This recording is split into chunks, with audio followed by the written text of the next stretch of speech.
February 1st, 2026. A date that was supposed to be just another quiet evening in the palm-lined suburbs of Tucson, Arizona. But inside the home of 84-year-old Nancy Guthrie, silence was being manufactured. For weeks, the world has looked at the vacant hallways of her house and asked the same haunting question. How does a woman with a lifetime of routines simply vanish without a trace? No fast entry, no shattered glass, no signs of a struggle visible to the naked eye. But tonight, the shadow has a name. Tomaso Chioni has finally been backed into a corner, forced to admit he was there the night Nancy disappeared. But don't be fooled by his rehearsed tone or his talk of tragic accidents. While Tomaso speaks of a fall and unfortunate tension, a digital ghost is screaming the truth from the grave. Investigators have recovered Nancy's pacemaker casing from the desert, a device that doesn't feel fear, doesn't take bribes, and most importantly, it doesn't lie.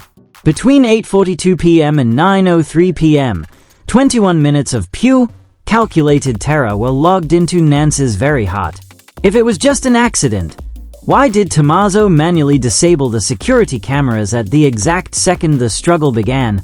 If it was panic, why was the chilling, one-word message, "handled," sent to a burner phone while Nancy's life signal was still fading? Tonight, we deconstruct the 21-minute execution that science proves and Tomaso Chioni is desperate to bury.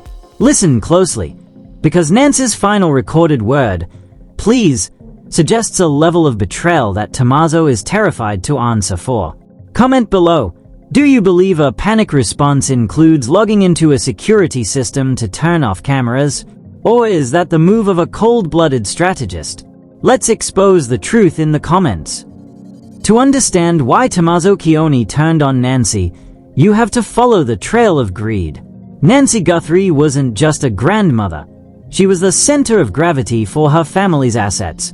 She was steady, certain, and careful with her affairs.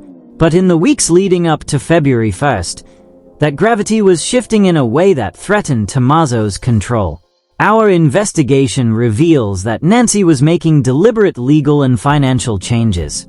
She was reviewing her documentation, asking specific questions about who had access, and reclaiming control over assets that others had grown far too comfortable with. For a man like Tomaso Chioni, described as meticulous, attentive to systems, and obsessed with authority, this wasn't just paperwork. It was a declaration of war against his lifestyle.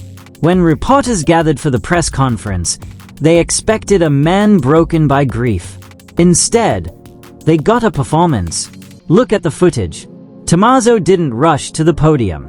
He didn't look overwhelmed by the disappearance of a loved one. He moved with the rehearsed precision of a man who had practiced his walk in a private mirror. He looked controlled. In a case defined by the absence of randomness, Tomaso's behavior was the loudest signal of all.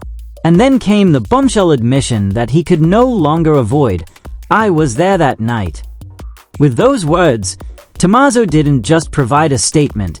He placed himself at the center of a criminal timeline that science is now using to trap him.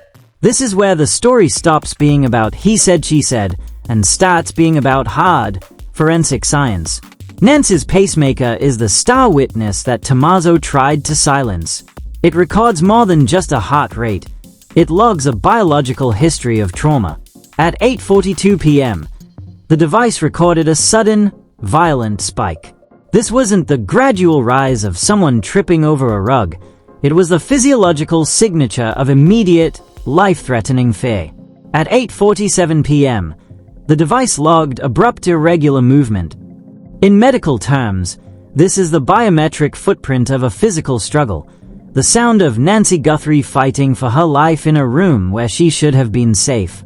By 8:52 p.m., the readings escalated into an acute cardiac event. Nancy's heart was failing under the immense physical and emotional pressure of the confrontation Tomaso Chioni initiated. And then, at 9:03 p.m., the transmission ended. Silence. 21 minutes from the first surge of fear to the final flatline. Tomaso says it was an accident, but the data asks a much darker question. Why didn't he call 911 at 8:43 p.m.? Why didn't he call at 8:50 p.m.? The truth is, Tomaso Chioni stood in that room and watched the clock run out on Nancy's life, because a living Nancy Guthrie was a threat to his control, but a missing Nancy Guthrie was an opportunity. While Nancy was fighting for her breath, Tomaso was fighting to erase the evidence. Investigators discovered that at 8:42 p.m., the exact second the struggle began, the entire home security system was placed into maintenance mode. This is the smoking gun of premeditation. Maintenance mode doesn't happen because of a power surge or a technical glitch. It requires a specific login. It requires a password. It requires a hand that isn't shaking. Panic is chaotic. Panic breaks doors and knocks over furniture. But what we see here is surgical. While Nancy's heart was racing, Tomaso was calmly and professionally turning off the eyes of the house. If he was truly devastated, why was his first instinct to ensure there would be no video record of what he was about to do? This wasn't a man in shock. This was a man executing a protocol of concealment. But Tomaso wasn't just a killer. He was a coordinator. At 9:11 p.m., exactly 8 minutes after Nancy's life signal stopped, a message was sent from Tomaso's phone. It was one word: handled. Think about that word. You don't handle a family tragedy. You don't handle a grandmother's heart attack. You handle a task. You handle a mess that needs to be cleaned up. The message wasn't sent to a hospital. It was sent to a prepaid burner phone that was tracked moving through the neighborhood at that exact time. Digital forensics show this burner phone moved in perfect synchronization with Tomaso's vehicle as it left the property. This confirms a two-man conspiracy. Tomaso managed the execution inside the house, and his associate was there to manage the logistics of the disappearance. Handled wasn't a cry for help. It was a mission accomplished report. The pings from the cell towers led investigators away from the residential comfort of Tucson and deep into the dark, unforgiving expanse of the desert, following the path of Tomaso's phone. There, search teams found a disturbance in the soil, a spot where the earth had been replaced with such care that it was meant to blend in forever. They didn't find Nancy. They found her pacemaker casing. Think about the cold-blooded nature of that action. To remove a pacemaker casing, you have to be deliberate. You have to understand that this device is a witness. Tomaso tried to surgically remove Nancy's biological history from the world, thinking that by burying the hardware, he was burying the truth. But in 2026, even the sand has a memory. By trying to hide the pacemaker, Tomaso only proved his own forensic awareness and his desperate need to erase the record of his crimes. Perhaps the most chilling evidence against Tomaso Chioni didn't come from a satellite or a computer chip, but from a smart speaker in the living room. Triggered by the loud sounds of the struggle at 8:47 p.m., it captured a short audio clip. In that recording, through the shuffling and the heavy impact of the struggle, Nancy Guthrie's voice is heard one last time. She didn't scream for a doctor. She didn't call for the police. She looked at the man she knew, the man standing over her, and she said one word: please. Followed by a heavy thud, then silence. That word, please, destroys every excuse Tomaso has ever made. It proves she was conscious. It proves she was pleading for her life. And it proves that the person she was pleading with was the same person who chose to ignore her, silence the cameras, and call for a cleanup crew. He didn't see a human being. He saw a financial obstacle that needed to be managed into the dark. Tomaso Chioni has admitted he called an associate to help him manage the situation.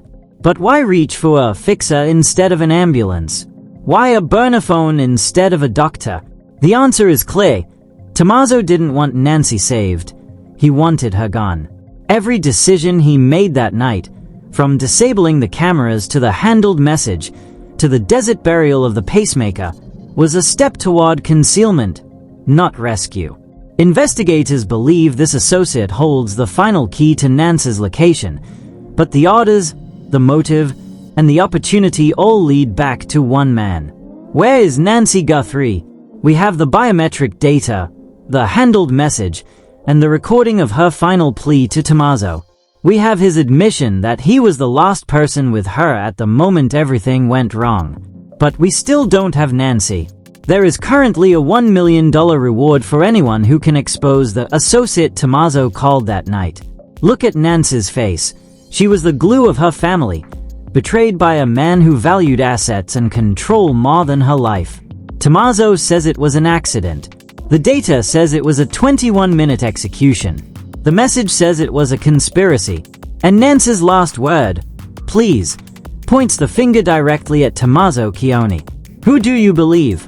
Tomaso's rehearsed lines and lawyers, or the silent witness that was recovered from the desert? Why did he wait until the digital net closed around him to finally speak? Tell us your theories in the comments. We are reading every single one because the search for Nancy Guthrie isn't just a case. It's a mission for justice. The truth isn't what Tomaso Chioni says. The truth is what the data proves. And the data says Nancy Guthrie never stood a chance against him. The search continues until she is brought home.